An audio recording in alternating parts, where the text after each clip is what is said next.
আয় আল্লাহ, আমি তো মেয়ে জন্ম দিয়েছি, ছেলে জন্ম হয় নাই।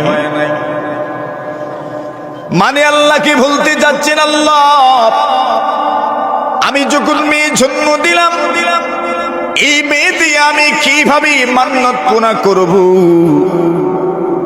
আল্লাহ পাক রব্বুল আলামিন জবাব দিলেন। আল্লাহ তাআলা জানায় দেন, শোনো, যে ছেলের ধারণা তুমি করেছিলা, ওই ছেলের চাইতে যে মেয়ে তোমারে দিছি, এই মেয়ের দাম আল্লাহর কাছে হাজার হাজার কোটি গুণ বেশি। সুবহানাল্লাহ। বোঝা গেল, কিছু মেয়েরা এরা অনেক পুরুষের চাইতেও উত্তম। সুবহানাল্লাহ। আসতে না জোরে হইতো। বোঝা গেল মেয়েরার প্রতি, নারীদের প্রতি আপনার একটা সফট কর্নার আছে, যে মেয়েরারেও নারীদেরকেও আপনারা মর্যাদা দিতে চান। আল্লাহ বলছেন, ওয়ালাইসা যাকারু কাল উনসা, সব পুরুষ সব মহিলার চাইতে উত্তম নয়। সব পুরুষ সকল মহিলার মতো না, কিছু কিছু মেয়েরা অনেক পুরুষের চাইতেও অনেক গুণ বেশি উত্তম। সুবহানাল্লাহ। মানে আল্লাহ বুঝাইলেন, মেয়ে জন্ম নিয়েছে তো কি হয়েছে, এই মেয়ের দাম আল্লাহর কাছে অনেক বেশি, অনেক বেশি। ওয়ালাইসা যাকারু কাল উনসা, যেমন ছেলের জন্মের ব্যাপারে তুমি ধারণা করছো, আশায় ছিলা, আকাঙ্ক্ষায় ছিলা, এমন ছেলের চাইতে যেই মেয়ে আমি তোমারে দিছি, এই মেয়ে আল্লাহর কাছে অনেক দামি। সুবহানাল্লাহ। যে দামি যেটা কেমনে বুঝতাম, এই বুঝার জন্য আল্লাহ এরপরে একটা কথা বলছে। এবার মেয়েরে কার কাছে দিবেন? মান্নত পুরা করতে কবি, মান্নত পুরা করার জন্য বাইতুল মাকদিসের খাদিমা বানায় দিবেন। বাইতুল মাকদিসের খাদিমা যদি বানায় দেন, তবে বাইতুল মাকদিসের ইমাম সাহেব উনি তো আমার মেয়ের জিম্মাদার হবেন, উনি তো আমার মেয়ের বরণ পোষণের জিম্মাদার হবেন। বাইতুল মাকদিসের ইমাম হযরতে যাকারিয়া আলাইহিস সালাতু ওয়াস সালাম, যাকারিয়া আলাইহিস সালাতু ওয়াস সালাম বাইতুল মাকদিসের ইমাম। মারিয়াম লিডারের মেয়ে, এই জন্য মরিয়মের বরণ পোষণকারীর প্রার্থিতা ঘোষণা করার মতো মানুষের কোনো অভাব ছিল না। সমাজের গণ্যমান্য ব্যক্তিবর্গ মরিয়মের ভরণ পোষণ করতে চান, সকলেই প্রার্থী হয়ে গেছেন, আমি মরিয়মের বরণ পোষণ করব, মরিয়মের দেখাশোনা আমি করব। একজন দুইজন যদি হতেন, একাধিক মানুষ যদি হয়ে যান, তবে তো আর সিলেক্ট করা যায় না, নির্বাচনের দরকার, ইলেকশনের দরকার, আর না হয় লটারির দরকার। একজনকেই তো জিম্মাদার বানাতে হবে, দায়িত্ব একজনকেই দিতে হবে, অভিভাবকত্ব একজনকেই গ্রহণ করতে হবে। এবার কাকে দিবেন? লটারির মাধ্যমে অভিভাবক নিয়োগ দেওয়া হবে। লটারি দেওয়া কলম, তাওরাত লেখা হয়েছে যে কলমগুলোর মাধ্যমে, ওই কলমগুলো নদীর মধ্যে ছুড়ে দেওয়া হবে। যাদের কলম বাটি না গিয়া উজানের দিকে যাবে, ইনি হবেন মরিয়মের বরণ পোষণের জিম্মাদার। সুবহানাল্লাহ। ونعوذ بالله من شرور أنفسنا ومن سيئات أعمالنا، من يهده الله فلا مضل له ومن يضلله فلا هادي له، وأشهد أن لا إله إلا الله وحده لا شريك له، وأشهد أن سيدنا وسندنا وحبيبنا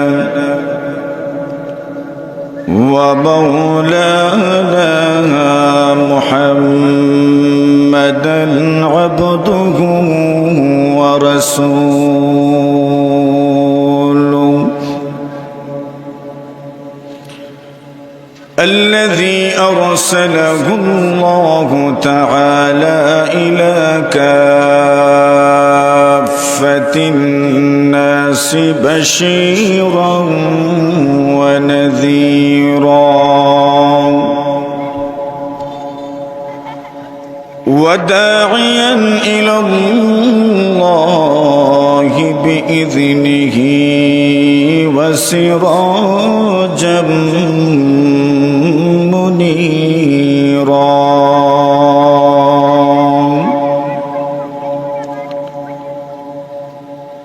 أما بعد فأعوذ بالله من الشيطان الرجيم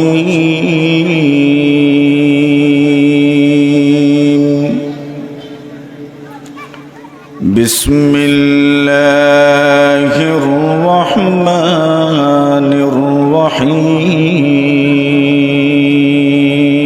الرحيم كلما دخل عليها زكريا المحراب وجد عندها رزقا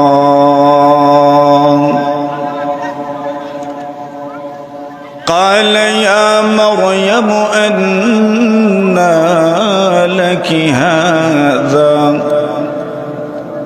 قالت هو من عند الله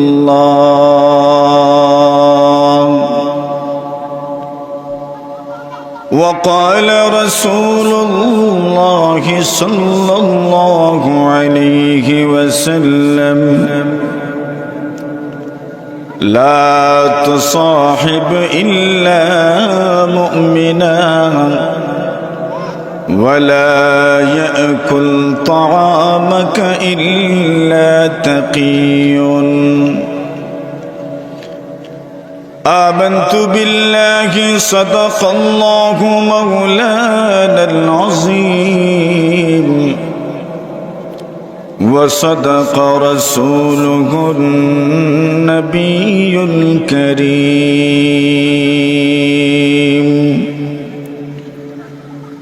ونحن على ذلك لمن الشاهدين والشاكرين والذاكرين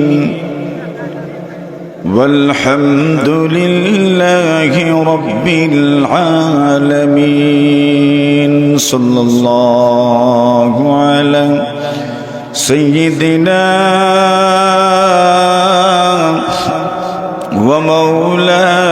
ومولانا محمد وعلى آله وأصحابه وسلم صلى الله على سيدنا ومولانا محمد وعلى آله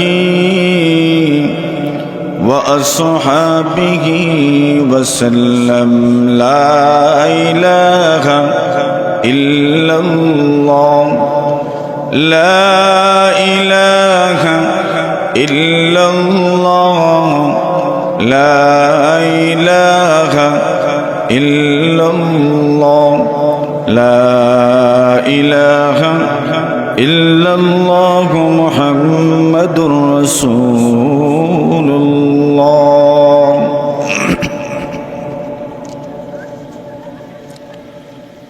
সারা জাগানোর সংগঠন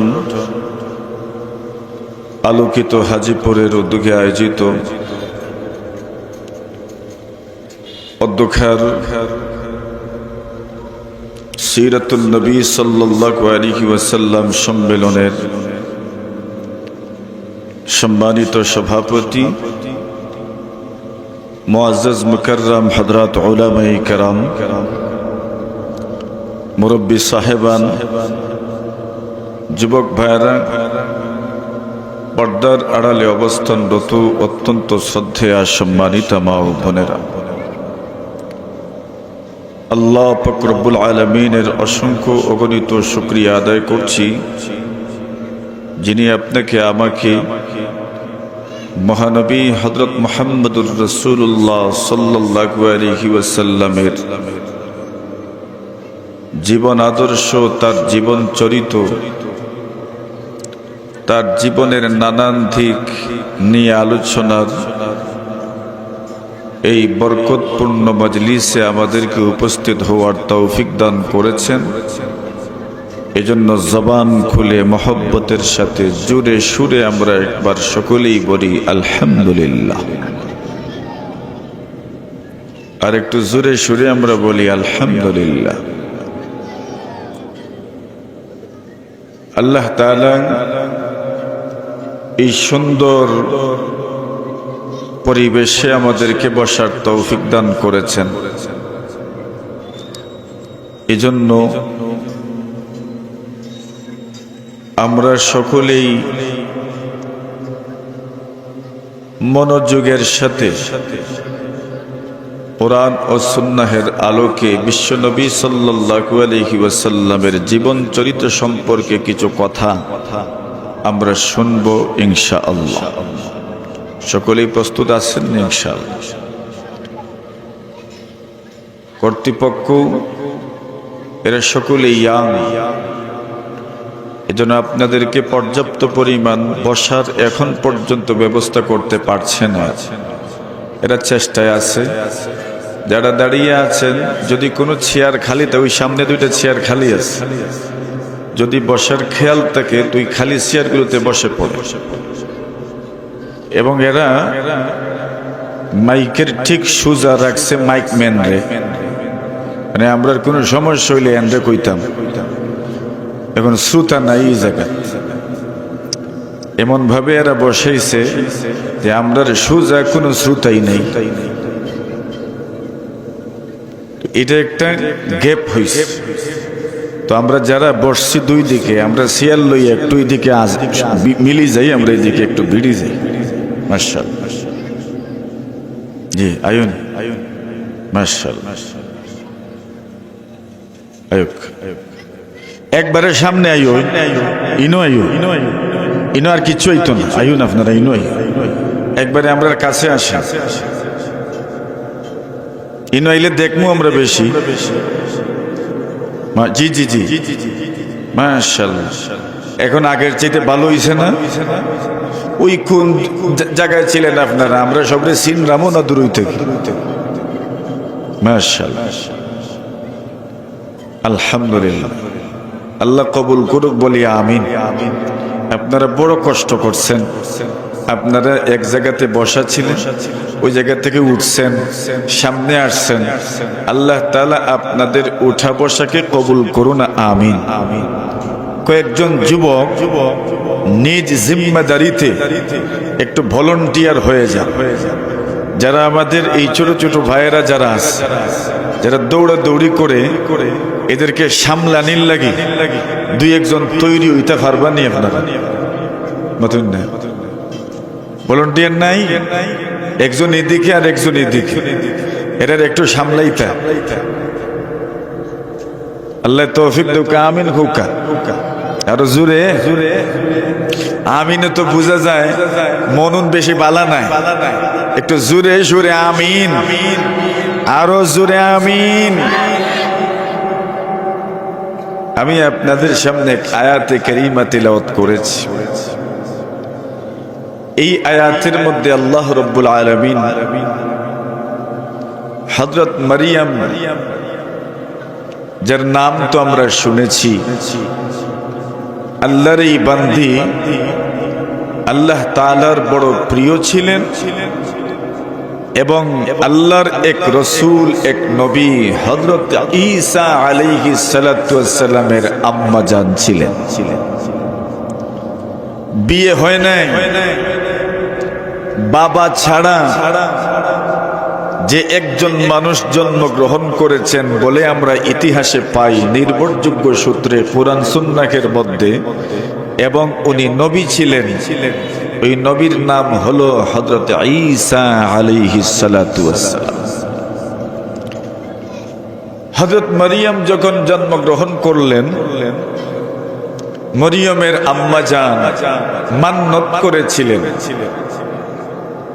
আমার গর্ভে যে সন্তান আছে এই সন্তানটাকে আমি আমার আল্লাহর রাস্তার জন্য মান্নত করলাম। কোন রাস্তার জন্য? মাতুন না আপনারা, কোন রাস্তার জন্য?